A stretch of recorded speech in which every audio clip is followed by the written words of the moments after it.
People have so many questions about their spiritual growth. How am I doing? What should I be doing?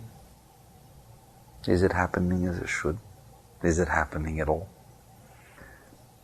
There is a seat, a position within yourself, which if you find it, you will never have another problem of that sort throughout your entire path.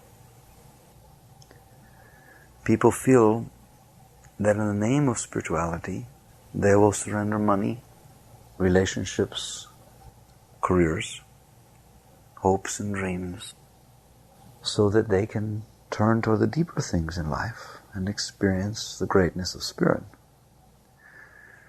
But what they've done is they've surrendered what they used to cling to, what used to disturb them, what used to keep them neurotic, so that now their spirituality can keep them neurotic. The proper seat is to surrender that too. It eventually happens that you realize it is happening by itself. You're going through what you must go through, or you would not be going through it. It's just by definition. If you're having trouble with, say, jealousy, you can't sit there and say, oh, if only I had done better, I would not be having this problem. The fact that it is there is why you're having the problem, and therefore the problem is really a solution. It wouldn't be there if you didn't need it, and you wouldn't be having trouble if you weren't having trouble. It doesn't mean you have to keep having trouble. It merely means that right now, that is what's happening because it's what you must go through. So what do you do about it? You do nothing. You permit it to be.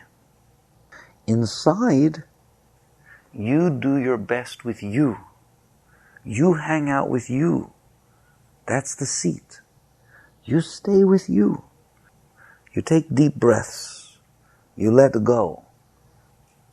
In this seat, nothing can disturb you. You now have found the seat of the yogi. Whatever must take place will. You are not interfering with it.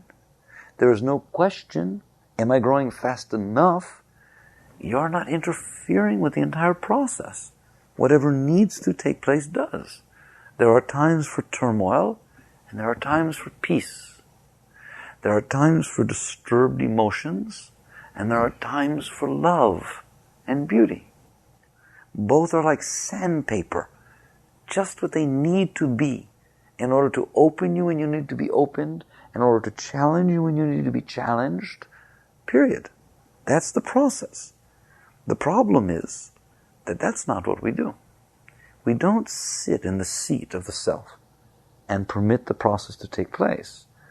We formulate opinions and views and concepts about what is supposed to be happening, especially inside of ourselves and in our spiritual pursuits. And then we judge everything based on this.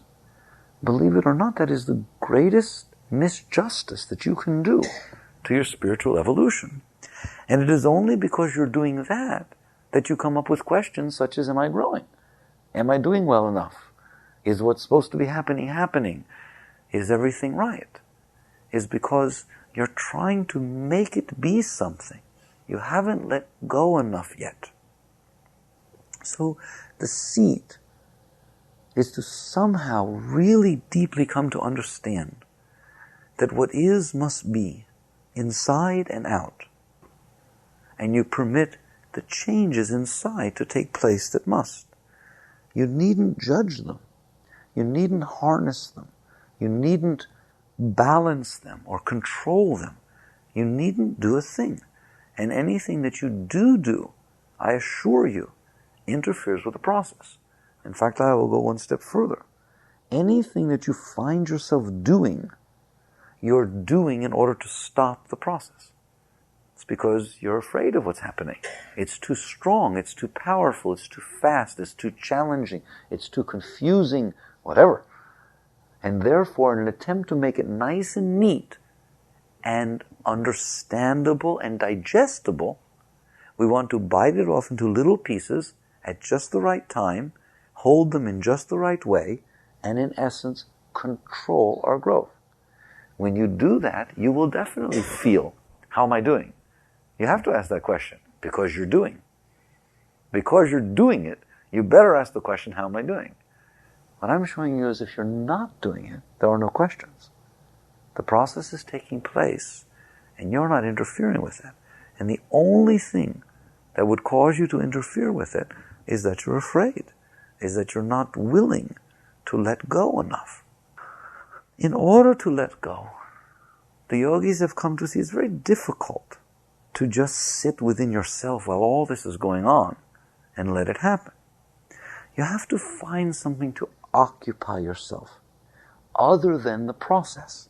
You really should not be involved in the process because it's not your process. It's the process that's trying to purify you. It has none of your business, if you will. I know people don't like to hear that. But it's just between God and your being. And the part of you that's in between is going through cleansing. You let it be. So how? The simplest way is to stay busy. You stay busy. How? It doesn't matter, but the highest busy is that which is given to you versus that which you choose. You shouldn't be thinking, what should I do? I believe deep inside, sincerely, that each person has a work to do, and that it will be presented to the person if they're not busy resisting it. If they're not busy distorting and saying, I'd rather be doing this, I don't want to do that, this is boring, I don't feel like doing this today, I don't like this anymore, why should I have to do that? He does that, and why can't I do that? Etc., etc., etc. In other words, your stuff that's supposed to be purifying instead is again interfering with the process. Because part of the process is your outer life. It will give you work to do. It will keep you occupied. Not that the work itself has meaning, but the occupied has meaning. I can guarantee you that it will get very hot inside at different points of your journey, and that you will not be able to just sit there unless you have a way, a process, whereby your consciousness can remain committed and occupied to something outside yourself. And therefore, there is karma yoga. And karma yoga is a very, very great thing. Very great. It's the true base of the spiritual path. You give me the Bhagavad Gita, and I will tell you that's a treatise on karma yoga. By the performance of his simple tasks, let a man rise to the highest state. It is in the daily functioning that your growth takes place. It's not off somewheres in mystic land. You have to purify. You have to cleanse. And in order to do so, you must stay occupied so that you detach yourself enough from the fires within in order to not interfere with the process. Therefore is work. Therefore is your dharma. Therefore is given to you a reason to awake in the morning, a reason to get out of bed, a reason to dress, a reason to bathe, a reason to go and to do your work, a reason to take the energies within you and be productive and committed to what is put before you. If you're really committed to things, not because of what you will get from that, not because of how much money you make, not because other people will say, oh, you've done so well, I'm so happy, aren't I proud of you? You're doing it because it was given for you to do. It is your task. It is your dharma. While you do that task, you will grow. I don't want to say you will grow because of the task. I want to say you will grow because the task is the part of the process that keeps you occupied while the magic takes place within. If you show me someone who's living a life of committed work and discipline, this person over time will always tell you, I don't know, I used to have a problem with such and it's just not there anymore. I used to feel those feelings and I don't know, I don't know where it went or when. I can't put my finger on it. I just know that it doesn't bother me anymore. It's not like that anymore. It's kind of different inside. That's a karma yogi. You're not responsible. You're not doing it. Nobody said you were supposed to. All that you're doing is what was told for you to do. Here, sweep this floor. And so you sweep the floor. You sweep the floor because it's better than sitting inside your mess. You hear me? How often I have people say, I wish there was more time off, or I could go on more vacations, or, we should have 3 months off a year, or something like this. Why? So you could sit inside yourself and get all messed up? That's what people do. So you could run around and try to see how much of your stuff you can express. More time to get things the way you want. You see?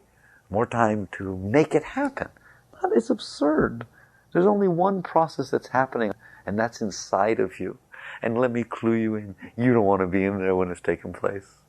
You want to be a nice, safe distance where you go about your business, you know what you're supposed to do, because it gets very confusing. It gets very distorted in there, doesn't it? You don't want to have to be making decisions and doing all kinds of things when that's going on. All right? Better that you should be able to get up, do your task to the best of your ability. And I want your task to be demanding of you. I don't want it to be a task where you can space out. I want it to be a task that if you don't put your being into it, it shows up.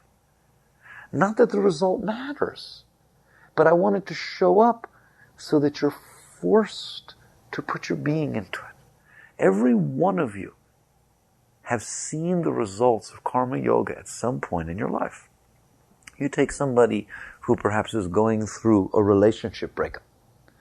Now you tell me, which would you rather have? That you are a career person, you are expected to be at a very challenging and demanding job at 8 o'clock every morning, and the job keeps you busy till 6 or so, maybe 5-6 days a week.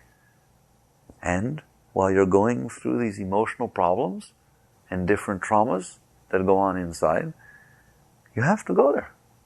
You have no choice. You have to drag yourself out of bed. You can't lie there and feel sorry for yourself.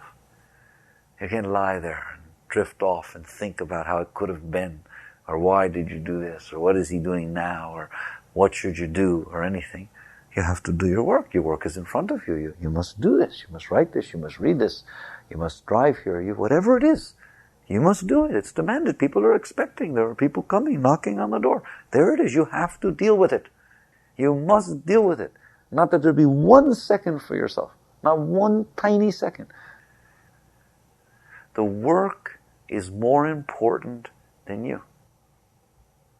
Oh, people have trouble with that. They don't understand that. They sit there and say, well, how can the work be more important than me when you said that the whole purpose of the earth and everything on it is for my evolution? Then how can the work possibly be more important? How can the work be more important when it's all going to turn into ashes someday? It's nothing, it will fade, everything fades, and I'm an eternal soul. Surely I'm more important than the work. How can the work be more important when anything that comes from it, fame, glory, money, success, it just fades in the night. They're not even worth having. So how can the work be more important than me? The work is more important than you because you're on this earth to grow.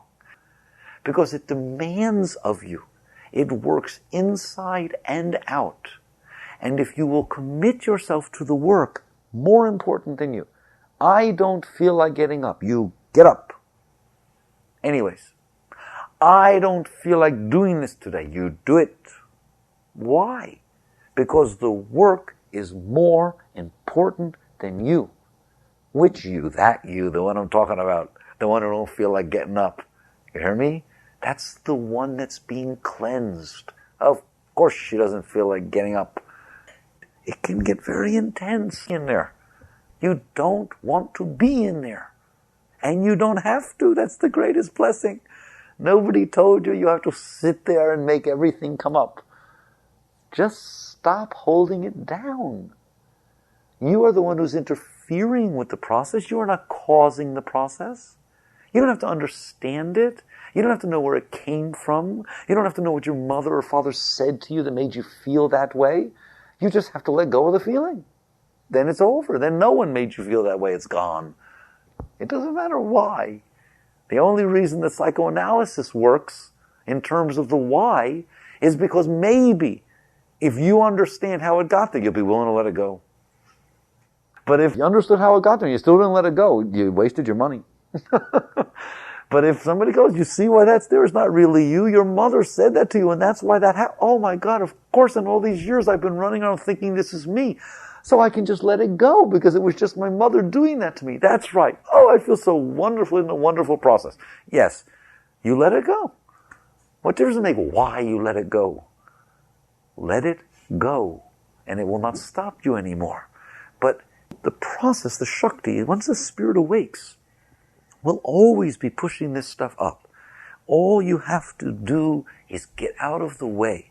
And I'm telling you there's only one way you're going to do it. And that's to stay occupied. You stay busy.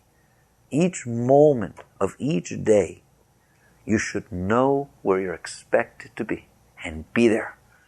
You get up in the morning for meditation, you be there. It's the first day, it's not important that you be there. It doesn't seem so important. So be there anyway. Then the second day, well, what the heck? I did it the first. Might as well do it the second. You do it the second, then the third, then the fourth, then 1 year, 2 years, 3 years. Every day.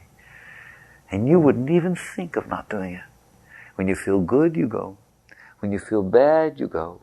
When you don't even know what you feel, you go. When you don't know why you're going, you go. Doesn't matter. In other words, it's more important than you. You went through all these little cycles, all these little stages, and yet it was constant. You hear me? It's the consistent thread that will carry you across your cycles. It's the constant. That is how you live your life.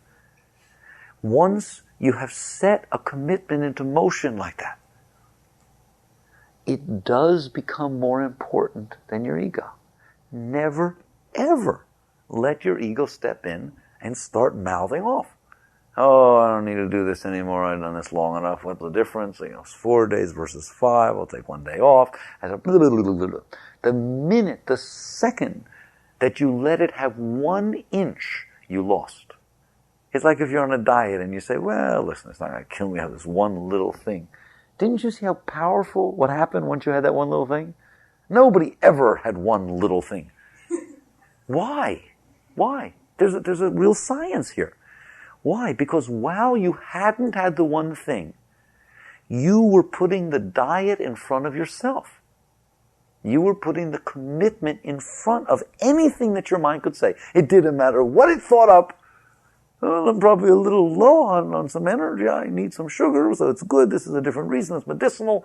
It wouldn't matter what your mind said. It didn't matter what you said. The answer was no. Now I'm going to clue you in. The moment there's one exception, and I mean one tiny, tiny, tiny exception, you blew it. Because now it's not more important than you anymore. You, at least a part of you, were more important than it, than that commitment. And the minute you do that, you will slip, won't you? You'll slip. Oh, you may come back up next time, but you're going to slip. Period. You put things in front of yourself because by putting them in front of yourself, they become your tool to growth. So you must believe and understand that these things are more important than you. And if meditation time becomes more important than you, and then work time becomes more important than you, I pray and I hope that you will start to feel This is what I want to. My favorite thing is for ego to say, is when it starts saying, but where's my time? Well, what time is for me? But isn't this my life? When will I get to live my life? I'm meditating and I'm working and I'm sleeping, and when will I get to live my life? I wanted to say that.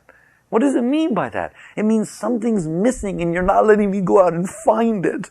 I mean, I used to be good and neurotic about this, and I got to try all different kinds of things. They never worked, but I got to try them, and it was very promising. Now I'm just doing the same thing all the time. It's just the same thing. How am I ever going to be happy? Because you already know the answer. You're going to be happy when it stops thinking that there's something to get outside of itself, and it hasn't found it yet, and so it needs time to go out and find it. There is nothing to find. The problem is that. The problem is you. And so you just take a deep breath and you go back to your work. A wise being understands that work is your best friend. And you put that, whether meditation work, whether it's business work, whatever it is, you put that in front of yourself. Now, people do see that. It's not so weird. If you have a child, I think most of you tend to put that child in front of yourself. You know, like the kids at school, and it's time to pick them up. I think you probably usually do. Probably you do that more consistently than you keep your meditation. You don't tend to just sit there and say, I don't feel like it today. Kid will be all right. You see, you wouldn't even think of it. It wouldn't even cross your mind. But with the meditation time in the morning, or with the work or something like that, you would not think twice. In fact, you're looking for reasons not to do it. What you're saying, is this a good enough excuse? Usually not for this one. But you're not doing that with the kid. Why? Because you put the kid in front of yourself. You know you do. And you do to such an extent that nobody even argues with you inside. Your mind doesn't argue with you the whole time you're going to pick up the kid. I really shouldn't have. This is ridiculous. Why do I have to do this? You know, that's all I can say, is you know that that's more important than you. You know that your dharma. You know that your responsibility. You know that that's what you're to be doing at this moment. If you will do that with your work, if you will do that with getting up, if you will do that with your meditation, if you will do that with everything, the joy that you get from serving a child and bringing a child up, you will get from every single moment of your life. And nothing inside of you will any longer be saying, when can I be happy? Why can't I do this? You'll be happy in everything you're doing. Commit yourself to what's in front of you, as if you were doing it for God, because you are. Because that's what it gave you to do. No task is trivial. None. If you wash your body, my God, it's not your body. You didn't make it, did you? You don't know how to keep it together. You don't know anything. It was a gift that was given to you. Wash it as though you were washing something God made, because He did. And all of a sudden, the act of washing is spiritual. The act of getting up and going to meditation is much more spiritual than meditating. You're going to find that someday. The commitment inside of you that drives you to do it every day will take you to God more certainly than the meditation itself. Period. And no one would argue that. Because you're letting go of yourself. It doesn't matter what happens in meditation. That which takes you to work each day and commits you to do your best at it will take you and give you much greater joy than anything your work ever gives back to you. Don't ask for anything back. There's nothing to get back. The act of doing right for the sake of right is the greatest gift that you could ever have. And that's what the Gita is all about, is how to live each moment of your life in a way that optimizes your spiritual evolution. Eventually, God will take all your time. All of it. And you'll know God did. You will know that at no time do you even have time to think, what do I want to do? Imagine how many times a day you think, what do I want to do? Or a night, or a weekend, or so on. Certainly during the weekends you think it much more than you do during the week. What do I want to do? Certainly at night you think a heck of a lot more than during the day. During the day you know what you have to do. There's no question, what do I want to do? If you're working. That's a gift. Okay. you will find that God takes your time, and you know where to be, and you know what to do, and there is no time left for your little self. That is when you are in tune with God. And He will keep you completely occupied outside so that the magic work can be happening inside, day and night. And you do that by being willing to live the committed life that is given for you to do. Put your whole being into everything that's in front of you. Hold nothing back. Go through whatever you must go through and do what is put before you. That is when you're living a full life. And you will grow tremendously. It will step up at paces you would have never dreamt of. That's all. And don't ever look back. Don't ever think, all right, I'll do this, but we'll try it for a month. What you're basically saying is, I'll let go but come back. Then you didn't let go. Just don't even think that you have the right to think that I might ever stop. Don't ever think that it's your responsibility to think that I might want to change. Just keep moving forward with what's being given to you. And you will see that each thing will unfold in its own time, on its own basis, and then you commit yourself to that, and then to that, and then to that. And pretty soon, not only do you have no time, but you realize that everything before you, behind you, above you, below you, was given to you from God. It was just, life did it. There's no more you around here. It's all just the reflection of what life did. And you're free. You're free. All you're going to do is do what's put before you. You're free to put your whole heart into it, to do the best at whatever you're doing without thought of reward or failure or anything. Now you're growing. That's the seat I was talking about. That's the seat of a great one. You let go. Let the process take place. It's none of your business. What should you be doing? What was given for you to do. And it sure as heck wasn't to grow spiritually, because you wouldn't even know where to start. What if I walked in and said, okay, grow spiritually? What? What'd you say? Okay, know God. What? What kind of an absurd statement is that? Where do you start? But if someone walks up to you and says, here, nail this together. Hey, I know how to do that. Okay, I'll do that. Good. You do that, and I assure you God will do the rest at a level you would never dream of. So don't look back. Don't stop. Just bury your being into what life has given you to do. Don't worry about money. Don't worry about relationships. Don't worry about age. Don't worry about anything. Just be willing to put your whole being into what was given for you to do. And you're going to grow tremendously. Jagged.